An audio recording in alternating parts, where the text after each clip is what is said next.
The largest remaining truss section from the Francis Scott Key Bridge collapse was finally moved out of the water today. That was blocking this 700-foot wide channel. Here's where the Dali was parked over here by the old busted up bridge pier, the pier support. But here you can see the Chessie 1000 crane has gotten chains on it. They've got it all rigged up and ready to go. And this incredible drone footage was shot by Captain Andy over at the Menorcan Mullet channel, which I'll put a link to down below for you. If you guys haven't subscribed to his channel yet, you should, as he does a lot of good live streams from the site here. And they lifted the ban on drones over the last few days, and so Captain Andy has been able to get right in there with his boat, and he's been sending up his drone, or as we call it, the Menorcan Mullet Air Force. And he's getting us these nice close-up shots of everything that's going on from like the best vantage point in the house. And of course you can see right here the crane operator sits right on top of that tower right there. He probably has the best seat in the house. We have the second best seat. This thing sat like this for like 3 days. They were trying really hard to pull it up out of the water. The bottom of it was stuck. It was embedded in the sand. And so they finally got it up and going. And let's take a look at what they had to do to get it up and out. So as you recall, looking at this photograph, and remember the Dali was sitting right here up against this bridge pier support. And then here's the other one, the mirror image of it right here. Once they removed the Dali and she's gone and she's back over here now over at the Seagirt terminal, you can now see that last huge chunk of the Francis Scott Key Bridge is still sitting there in the water. And so what they have done today is they lifted this piece up and out, and it is now gone. And I believe that concludes all of the major big pieces of bridge truss that were clogging the channel here. And if you recall, even just a couple of weeks ago, they had pieces going all the way across here as well, and they've gotten all of those bridge truss pieces out of there. So the only thing that's really remaining now is over here in this section. You can still see the little stubs of bridge truss sticking up out of the water. And you can see over here, there's still a barge with a smaller crane here. And they'll probably bring some of the claws back over here and start chomping up at those and lifting those up out of the water piece by piece. But you can see this big truss right here was blocking the 700-foot wide channel. So that's why right now we're sort of limping along. We only have a 400-foot wide channel there.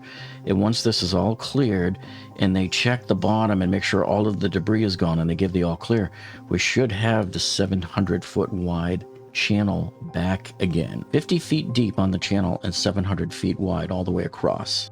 Then this morning, the Unified Command released this photo for us, showing us this bridge truss piece that was already rigged up to the Chessie 1000 crane. Keep in mind that this bridge truss is probably well over 100 feet tall, and it's sitting in the middle of the channel in 50 feet deep of water, and then God knows how many feet of mud that it was buried into. That's why it took them a few days to get it out. So watch the levels here of the beam compared to like this fixed position here on the landscape in the background. You'll see them slowly lifting it up, and I'll speed it up here for you. So here we can see they are slowly but surely pulling up the bridge truss. Now keep in mind, I have this sped up 15x.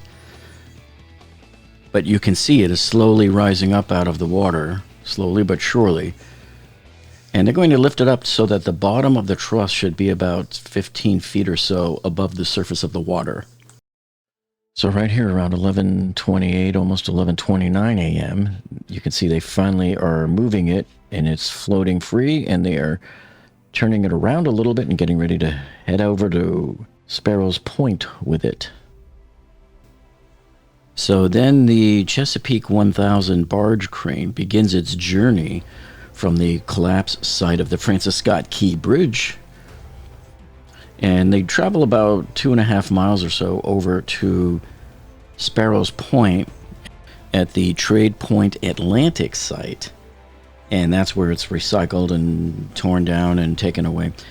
Now we get a lot of questions from people asking, well, what do they do with all of the debris from the bridge truss once they take them apart, and who does it go to? Where does it end up?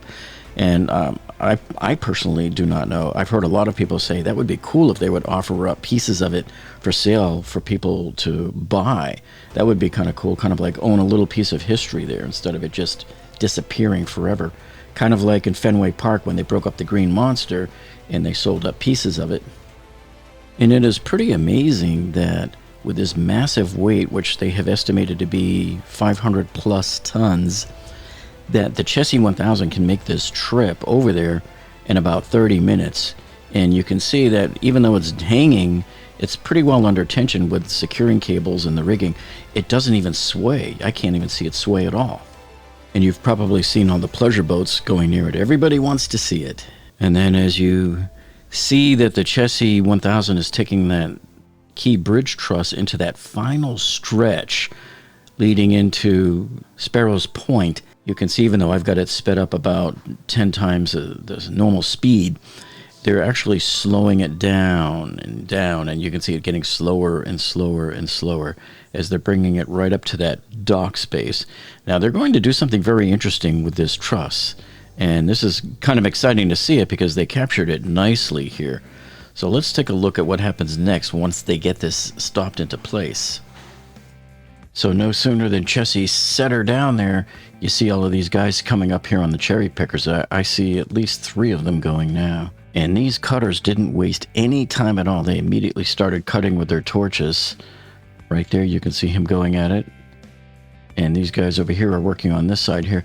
They're going to be slicing it right across here. And then Chessie's going to be hanging on to this upper part here and move it and get it out of the way.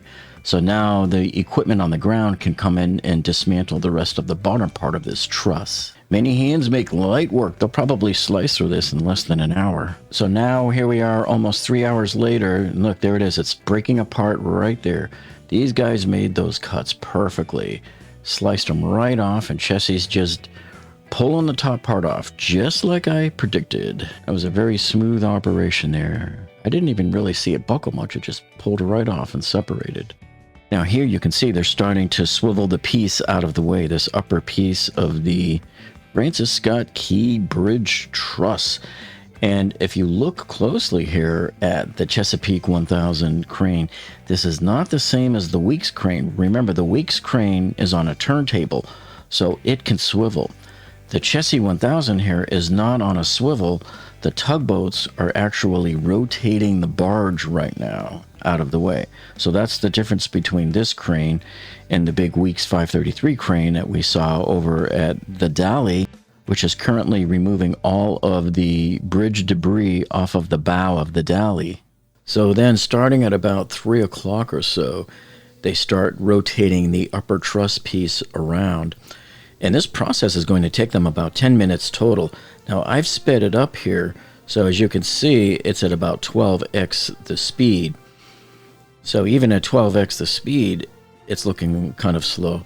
But remember, you have these tugboats that have to maneuver that barge around in a circle, acting like a big turntable like I just showed you on that Weeks crane. And I like that sailboat coming through the picture too. That was pretty cool. So they're going to move it down there and just set it down right next to it. And they're going to get busy working on both of these. And pretty much, I would think by the end of tomorrow, they'll have them both cut down if they're going to work over the weekend, which I believe they would. These guys have been working every day. And barely 3 hours after the Chessie 1000 arrived with the key bridge truss here, they've already got the upper half of it cut and lifted off, removed, and set down. This piece is now already broken into 2, virtually about 3.5 hours after they left the crash site with it. Now they're already bringing in the giant shear machines. Now these are going to come in and start chomping through these larger pieces of truss so they can separate it even further and break it down. Now watch this metal shear go to town on this middle truss member. This thing's very scary. Look, it just makes mincemeat out of it. It moves the entire truss there. And watch it just slice right through the middle of this section like butter. This is one hungry beast of a machine, man, and he is having himself an all-you-can-eat buffet today. Look at that, man. Just took it right down like nothing. You got to imagine that some of these diagonal members have to be several feet across, and this thing is just slicing through them like nothing. And check out this voracious appetite. Man, that guy's got some strength, huh? Just knocked it right over.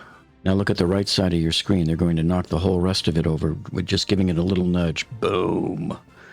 And it looks like the entire lower half of the bridge truss is now flattened down to the ground in basically not even 2 hours from the minute they started on this. Now, you know, here on this channel, we do more than just engineering disasters. We do the Home Depot and Costco and Lowe's walkthroughs, and we also do the big DIY projects for your house.